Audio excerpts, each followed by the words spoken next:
नमस्कार दोस्तों। आज का अपना टॉपिक है अहमदाबाद मिल सत्याग्रह 1918 या इसे हम ये भी कहते हैं अहमदाबाद मिल आंदोलन 1918।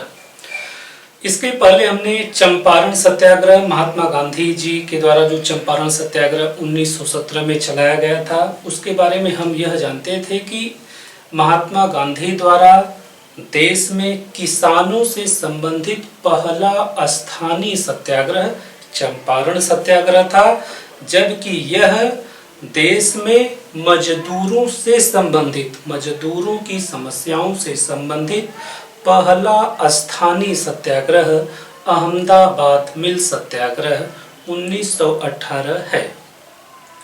इसमें हम देखेंगे कि ऐसी अहमदाबाद में उन दिनों ऐसी कौन सी परिस्थितियां हो गई जिसकी वजह से इस वर्ष तक जो है यह एक बहुत बड़े संघर्ष की तरफ बढ़ने लगा था। तो अगर हम अहमदाबाद का उन दिनों में देखें तो जैसे हम अहमदाबाद लेते हैं, सूरत लेते हैं, बम्बई लेते हैं, उन दिनों ये सभी सूती कपड़ा मिलों के लिए विख्यात रहते थे। अहमदाबाद गुजरात में एक महत्वपूर्ण औद्योगिक नगर के रूप में विकसित हो रहा था। इसके बावजूद मिल मालिकों को हमेशा श्रमिकों की कमी की समस्या का सामना करना पड़ता था। अर्थात सूती कपड़ा की मिलें तो बहुत थी, लेकिन वहां पर श्रमिकों की कमी रहती थी। तो इस समस्या से निपटने के लिए मिल मालिक श्रमिकों को मजदूरी की ऊंची दरें दिया करते थे, ताकि श्रमिक जो है मिलों में काम करें और उनका मन भी लगे। थोड़ा सा वो मजदूरी की दरें ऊंची कर देते थे। लेकिन 1917 के वर्ष में अहमदाबाद में प्लेग फैल जाता है, जिसकी वजह से अहमदाबाद के ये श्रमिक इन स्थानों को छोड़कर गांव की तरफ जाने लगते हैं। मिल मालिक श्रमिकों को रोकने के लिए वे प्लेग बोनस देने का निर्णय लेते हैं, ताकि जो है मजदूरों को गांव जाने से रोका जा सके और ये प्लेग बोनस देकर उन्हें जो है आकर्षित किया जा सके, वे इसमें काम करें। और यह प्लेग बोनस कभी कभी उनकी साधारण मजदूरी का 75% भी हुआ करता था। अर्थात यदि एक मजदूर सामान्यतः यदि 100 रुपए की कमाई एक दिन में करता है, तो प्लेग बोनस यदि उसे 75% मिल रहा है तो उसकी पूरी कमाई एक दिन की 175 रुपए हो जाती थी। तो अगर हम समस्या में लिखें कि अहमदाबाद मिल आंदोलन, अहमदाबाद मिल सत्याग्रह की समस्याओं के संदर्भ में हम लिखें तो पहले हम थोड़ा सा ये लिख लें यहाँ कि यहाँ पर सूती, अहमदाबाद के रीजन में सूती कपड़ा की मिलें अधिक थी।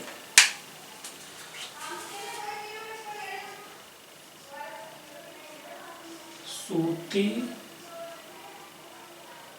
कपड़ा की मिलें अधिक थी। इसके बावजूद श्रमिकों की कमी की समस्या का सामना इन मिल मालिकों को करना पड़ता था। तो हम यहाँ कोष्टक में लिख लें, फिर भी श्रमिकों का अभाव, फिर भी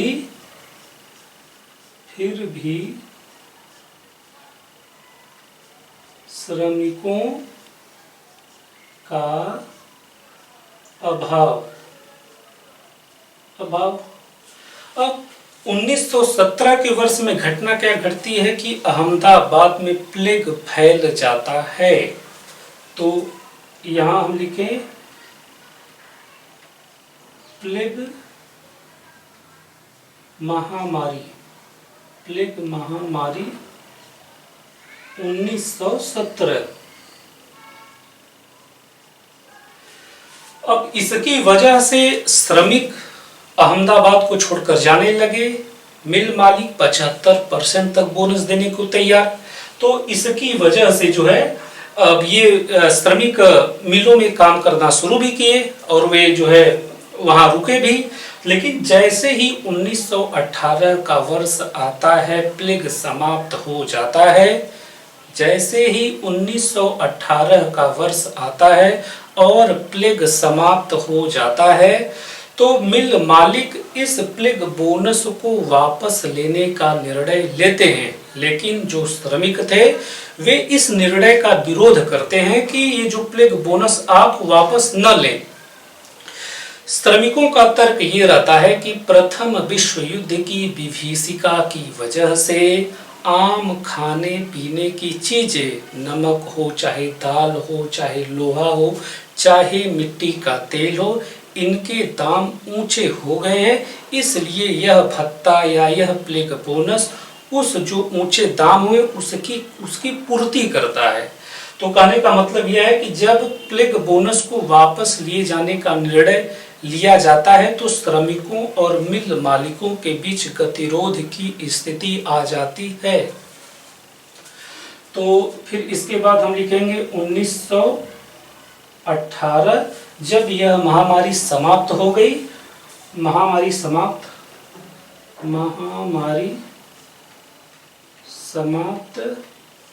और प्लेग बोनस पर विवाद। मजदूरों का क्या तर्क था कि प्रथम विश्व युद्ध की विभीषिका की वजह से आम खाने पीने की चीजों के दाम में जो वृद्धि हो गई है, यह प्लेग बोनस उसी की पूर्ति करता है। एक टकराहट की स्थिति आ जाती है। फिर भी मिल मालिक 20% भत्ता या 20% ही देने को तैयार थे। 20% की बढ़ोतरी पर ही वे राजी थे, न कि 75%। जबकि ये आपके श्रमिक, इनकी मांग थी कि ठीक है 75% आप नहीं दे पा रहे हैं तो हमें 50% बोनस चाहिए ही, अर्थात 50% की बढ़ोतरी उनकी मजदूरी में होना ही चाहिए। तो गतिरोध कहां पर कायम है? मिल मालिक 20% देने को राजी, श्रमिक 50% लेने को राजी। तो अगर हम यहां लिख लें मिल मालिक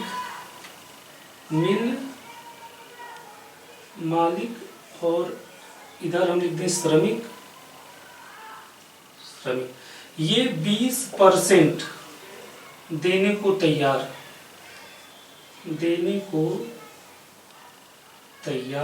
और ये 50% की मांग। इनका तर्क क्या कि भाई प्रथम विश्व युद्ध की वजह से आम खाने पीने की चीजें के दाम बढ़ गए हैं तो यह भत्ता इसी की पूर्ति करता है। यहाँ पर इस स्थिति पर दोनों वर्गों के बीच टकराव की नौबत आने लगती है। लेकिन अगर अब हम देखें तो इन दिनों गुजरात सभा के सचिव महात्मा गांधी को इस बारे में वे सूचना देते रहते हैं। और उन दिनों महात्मा गांधी के एक व्यवसायी अंबालाल साराभाई महात्मा गांधी जी के वे मित्र भी थे। और अभी हाल ही में गांधी जी का जो सत्याग्रह आश्रम साबरमती नदी के तट पर अहमदाबाद में ही गांधी जी का सत्याग्रह आश्रम साबरमती नदी तट पर जो बना था, इन्हीं अंबालाल साराभाई ने काफी धन दिया था। तो गांधी जी इन अंबालाल साराभाई से इस मुद्दे पर जो वे बातचीत भी करते हैं। दूसरी तरफ अंबालाल साराभाई की बहन अनुसुईया साराभाई भी गांधी जी के प्रति आदर भाव रखती थीं। और तीसरी तरफ हम देखें कि जो अंग्रेज जिला कलेक्टर अहमदाबाद का जो अंग्रेज जिला कलेक्टर था, गांधी जी से निवेदन करता है, गांधी जी से आग्रह करता है कि किसी भी तरीके से श्रमिकों और मिल मालिकों के बीच एक सहमति के बिंदु पर इन दोनों वर्गों को लेकर आए और कहीं ऐसा न हो जाए कि इन दोनों वर्गों के बीच शक्ति परीक्षण का नौबत आ जाए। तो अगर हम प्रारंभिक पहल में हम थोड़ा सा लिख लें कि किस प्रकार गुजरात सभा का सचिव गांधी जी को इस बारे में सूचना देता है, तो एक हम लिख दें कि गुजरात सभा के सचिव द्वारा गांधी जी को सूचना। दूसरा हम लिख लें कि गांधी जी द्वारा अंबालाल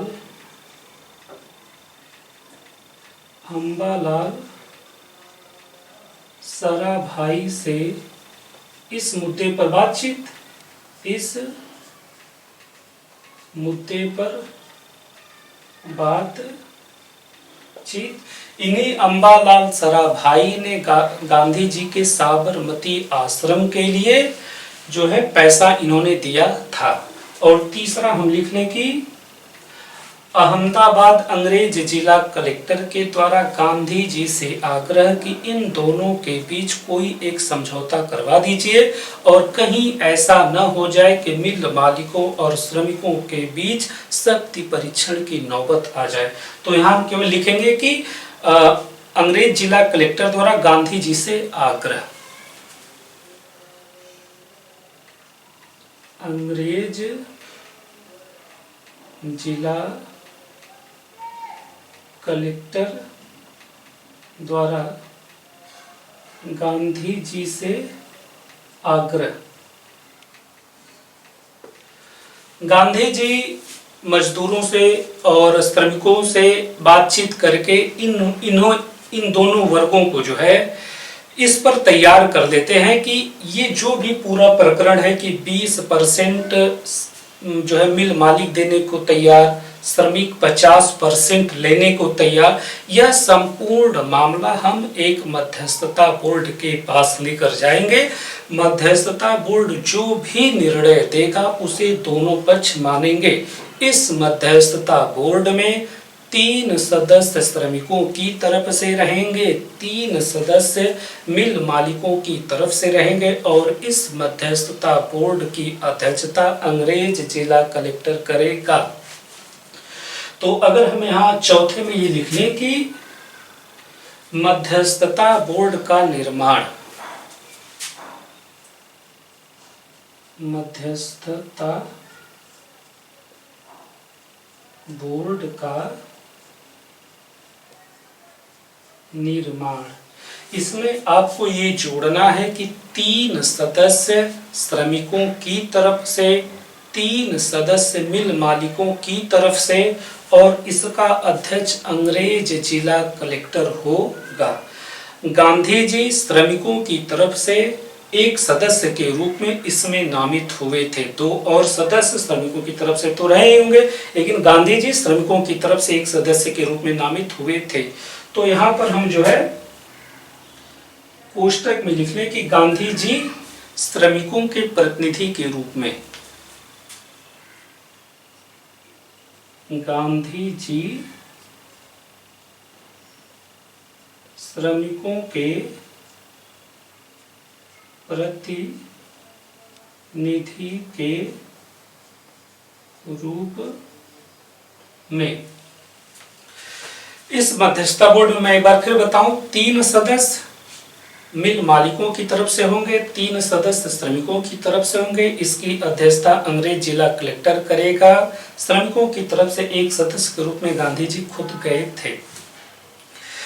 देखिए, अर्थात मध्यस्थता बोर्ड हो चुका है और गांधी जी भी कहीं न कहीं श्रमिकों की तरफ से यदि आए हैं तो स्वाभाविक बात थी कि वो भी 50% की ही बात जो है मिल मालिकों से करेंगे। लेकिन इस बीच होता क्या है कि मिल मालिकों के जो प्रतिनिधि 3 सदस्य थे इस बोर्ड में आए थे, वे अचानक इस बोर्ड की सदस्यता छोड़कर चले जाते हैं और ये तर्क देते हैं कि गांधी जी जो श्रमिकों के प्रतिनिधि के रूप में मौजूद हैं, वस्तुतः श्रमिकों ने गांधी जी को कोई भी अधिकार नहीं दिया है और यदि यह बोर्ड कोई निर्णय देता है तो इस बात की भी कोई गारंटी नहीं होगी कि श्रमिक बोर्ड के निर्णय को मानेंगे ही। अर्थात मिल मालिकों के प्रतिनिधि एक तरफा कार्यवाही करते हुए इस बोर्ड से हट गए, इधर उधर की बातें करके। तो अगर मैं यहाँ जो है लिख दूं कि मिल मालिकों के प्रतिनिधि हट गए, मिल मालिकों के प्रतिनिधि हट मिल मालिकों के प्रतिनिधि हट गए। उनका तर्क क्या है कि गांधी जी जो श्रमिकों की तरफ से आए हैं, श्रमिकों ने गांधी जी को कोई भी अधिकार नहीं दिया है और कालांतर में यदि बोर्ड कोई निर्णय देती है तो इस बात की भी कोई गारंटी नहीं है कि श्रमिक इसके निर्णय को मानेंगे ही। देखिए, मिल मालिक के प्रतिनिधि हटते हैं और 22 फरवरी 1918 को जो मिल मालिक होते हैं वे तालाबंदी की घोषणा कर देते हैं। 22 फरवरी 1918 को मिल मालिकों द्वारा तालाबंदी की घोषणा। तालाबंदी मिल मालिकों की तरफ से मजदूरों के खिलाफ सबसे बड़ा हथियार होता था, क्योंकि अगर एक बार वे अपनी औद्योगिक इकाई को बंद कर देते थे कोई भी श्रमिक उनमें काम नहीं कर पाता था। इसलिए इसकी वजह से मजदूरों को, श्रमिकों को जो है बहुत ज़्यादा आर्थिक मुसीबतों का सामना करना पड़ता था। कहने का मतलब यह है कि 22 फरवरी 1918 के दिन जब मिल मालिक तालाबंदी की घोषणा करते हैं, तालाबंदी कर देते हैं, तो कहीं न कहीं वह श्रमिकों पर एक दबाव डालने की कोशिश करते हैं। तो हम एक डेट यहाँ लिख देंगे जो है 22 फरवरी 1918 तालाबंदी।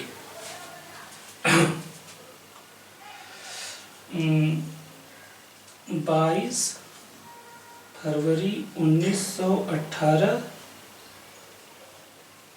मिल मालिकों के द्वारा तालाबंदी। देखिए, अब हम किस स्थिति पर आकर पहुंच गए हैं कि मिल मालिकों के प्रतिनिधि एक तरफा कार्रवाई करते हुए हट गए हैं, मिल मालिकों ने तालाबंदी कर दी है। अर्थात गांधी जी अब किससे बात करें, अब तो उनके सामने कोई बात करने वाला था ही नहीं। ऐसी स्थिति में गांधी जी पुनः सभी जो भी परिस्थितियां थी उसे एक नए सिरे से समझने की कोशिश करते हैं। गांधी जी की यही विशेषता थी कि किसी भी चीज में वह पूर्णतः उसमें जाने से पहले एक बार नए सिरे से चीजों को समझने की कोशिश करते थे। हम ऐसा चंपारण सत्याग्रह में भी देख चुके थे कि किस प्रकार गांधी जी वहां पर गांव-गांव का दौरा किए थे और करीब 800 किसानों का उन्होंने बयान दर्ज किया था। और इससे जो चंपारण एग्रेरियन कमेटी बनी थी उस कमेटी को गांधी जी पूरी तरह समझाने में कामयाब हो गए थे कि चंपारण की वास्तविक समस्या क्या थी। कुछ उसी तरीके का कार्य गांधी जी यहाँ पर करने वाले थे। तो ऐसी स्थिति में जो गांधी जी की जो समीक्षा है वो करते क्या है कि अहमदाबाद मिलों की आर्थिक स्थिति का वे जो है सर्वेक्षण करते हैं, उसे समझते हैं कि इसकी इनकी आर्थिक स्थिति क्या है। इसकी तुलना बम्बई की सूती कपड़ा के मिलों से वे करते हैं कि वहां पर मजदूरी की दर कितनी है, सूरत से करते हैं। और अंतिम में गांधी जी इस निष्कर्ष पर पहुंचते हैं कि जो हम 50% की मांग मजदूरों द्वारा जो 50% की मांग की जा रही है वह गलत है, और वे गांधी जी 35% की मांग पर वे जो है अपना रवैया अपनाते हैं। तो हम गांधी जी की समीक्षा में ये लिखेंगे कि गांधी जी द्वारा अहमदाबाद, बम्बई, सूरत इत्यादि के मिलों की आर्थिक समीक्षा। तो पहला हम क्या लिखेंगे कि गांधी जी द्वारा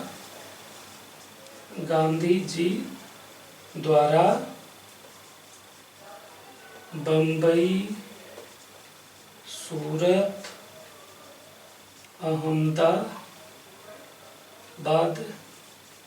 इत्यादि मिलों की समीक्षा। करते हैं और इस निष्कर्ष पर पहुंचते हैं कि 35% की मांग ही जायज है। अर्थात हमें अगर कालांतर में कोई आंदोलन करना है, कोई सत्याग्रह करना है, तो 35% की मांग पर ही हम आगे बढ़ेंगे। तो हम यहाँ लिख देंगे कि निष्कर्ष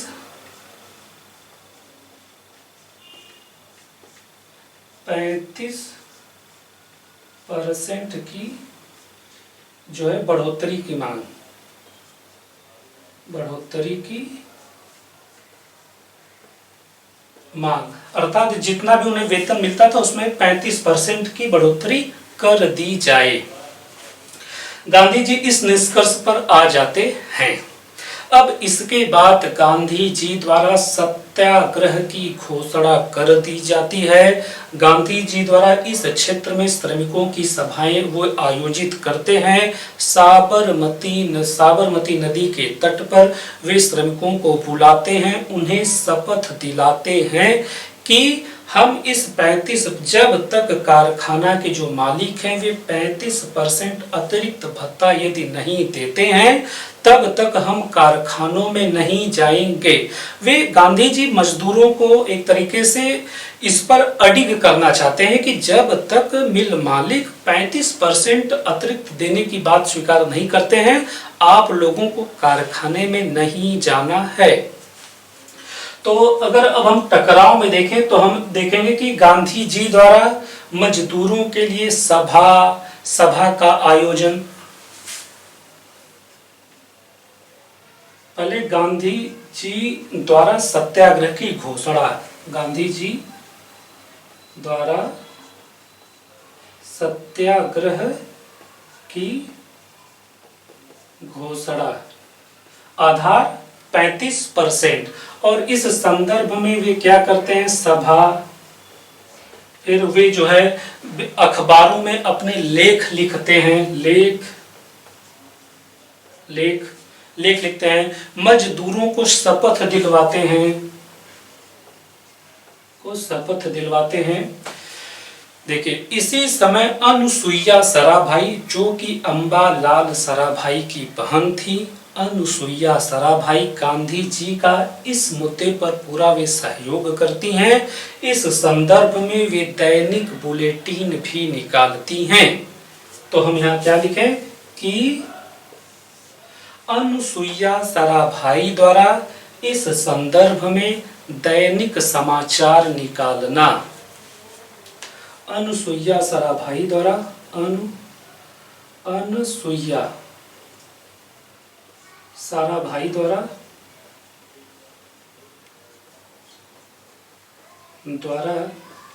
इस मुद्दे पर दैनिक समाचार निकालना, दैनिक समाचार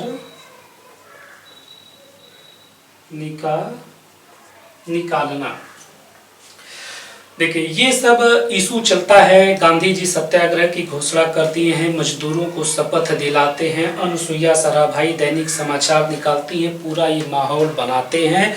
और इसी बीच 12 मार्च 1918 को मिल मालिक तालाबंदी हटा देते हैं और ये कहते हैं कि जो मजदूर 20% की बढ़ोतरी की भत्ते को मजदूरी लेने को तैयार है, जो मजदूर 20% भत्ते के प्रति अगर वो स्वीकार करता है तो वो आकर कारखाने में काम कर सकता है।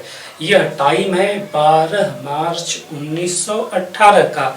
उनका मिल मालिकों का जो यह स्टैंड था वो बस इसलिए था कि यह जो एक आंदोलन चल रहा था श्रमिकों की एकता को तोड़ा जाए। भाई अगर तालाबंदी की घोषणा 22 फरवरी 1918 को यदि हुई है तो काफी लंबा टाइम गुजर चुका है, श्रमिकों के सामने बड़ा मुसीबत आ गया था और इसी का वे फायदा उठाना चाह रहे थे कि श्रमिक 20% भी लेने को तैयार हो जाएंगे। तो यह घटना है 12 मार्च 1918। तो अब जो है मैं इसे थोड़ा ऊपर ही लिखने का प्रयास करूंगा, ये हटाते हैं, अभी हल हम लिख लेंगे।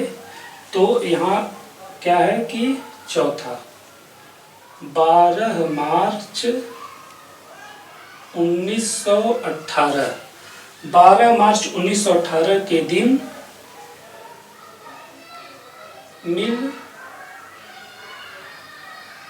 मिल मालिकों के द्वारा तालाबंदी हटाया जाना, तालाबंदी हटाया जाना। मिल मालिकों के द्वारा 12 मार्च 1918 को तालाबंदी हटाया जा रहा है और आधार यह कि 20% की मांग मजदूर यदि स्वीकार करते हैं तो जो आकर कारखाने में काम करे। मजदूरों की एकता को तोड़ने का यह प्रयास था। ऐसी स्थिति में गांधी जी खुद महसूस करते हैं कि बहुत से मजदूर इस घोषणा से वे कारखानों की तरफ आकर्षित हो रहे हैं। स्वाभाविक बात है, उनके सामने मुसीबत थी। तो ऐसी स्थिति में 3 दिन बाद 15 मार्च 1918 को गांधी जी भूख हड़ताल पर बैठ गए। ऐसा देश में पहली बार, अर्थात अभी आगे के आंदोलनों में तो वे भूख हड़ताल पर बैठते ही हैं, लेकिन पहली बार इस आंदोलन में ही वे भूख हड़ताल पर बैठे थे। 15 मार्च 1918 के दिन गांधी जी मजदूरों को कारखानों में जाने से रोकने के लिए भूख हड़ताल की घोषणा कर देते हैं। भूख हड़ताल पर वह बैठ जाते हैं। यह टाइम है 15 मार्च 1918। तो हम पांचवें में क्या लिखेंगे? 15 मार्च 1918 गांधी जी द्वारा भूख हड़ताल किया जाना, भूख हड़ताल किया जाना। अब पुनः एक बार मिल मालिकों पर दबाव बनने लगता है, क्योंकि गांधी जी भूख हड़ताल पर बैठ गए। ऐसी स्थिति में देश का माहौल थोड़ा सा अलग होने लगा था। मिल मालिकों पर एक दबाव बनने लगा। अंततः 18 मार्च 1918 के दिन श्रमिकों और मिल मालिकों के बीच, या गांधी जी मिल मालिकों के बीच जो है एक समझौता, एक अंतरिम समझौता हो जाता है। 18 मार्च 1918 के दिन गांधी जी और गांधी जी और मिल मालिकों के बीच एक समझौता, अंतरिम समझौता हो जाता है। तो हम यहाँ छठे में क्या लिखें कि 18 मार्च 1918 समझौता हो जाता है। अब ये इस समझौते में क्या क्या बातें होंगी, तो उसे मैं यहाँ पर हल डालकर वो लिख दे रहा हूं कि हल में क्या चीज है। देखिए, इसमें इस समझौते के तहत ये बात की जाती है कि प्रथम दिन की मजदूरी 35% की बढ़ोतरी के साथ दिया जाएगा। प्रथम दिन की मजदूरी 35% की बढ़ोतरी के साथ दिया जाएगा, क्योंकि हम देखते हैं कि गांधी जी का ये 35% का स्टैंड था। मजदूरों ने इसी 35% पर शपथ भी ली थी। तो पहले दिन की मजदूरी 35% की बढ़ोतरी के साथ, तो हम यहाँ पहले दिन क्या रहेगा, 35% की बढ़ोतरी के साथ जो है मजदूरों को उनकी मजदूरी दी जाएगी। दूसरे दिन की मजदूरी, चूंकि मिल मालिकों का स्टैंड, मिल मालिकों का रुख 20% पर था, तो दूसरे दिन की मजदूरी 20% के हिसाब से दी जाएगी। दूसरे दिन की मजदूरी क्या है, 20%। उसके बाद से जब तक मध्यस्थता बोर्ड, चूंकि यह जो हल की मैं बात करना चाह रहा हूं, यह मध्यस्थता बोर्ड ही इसका हल करेगी। तो मध्यस्थता बोर्ड जब तक कोई फाइनल अंतिम समझौता या अंतिम निर्णय नहीं देती है, तब तक 27.5% की बढ़ोतरी के साथ मजदूरों को मजदूरी मिलनी चाहिए। ये 27.5% क्यों? 35% और 20% इसके बीच का रास्ता। तीसरे दिन से 27.5%। और अंततः मध्यस्थता बोर्ड ने 35% की बढ़ोतरी का निर्णय दे दिया। 35% की बढ़ोतरी, जो कि गांधी जी का रुख था, उस पर मध्यस्थता बोर्ड ने निर्णय सुना दिया।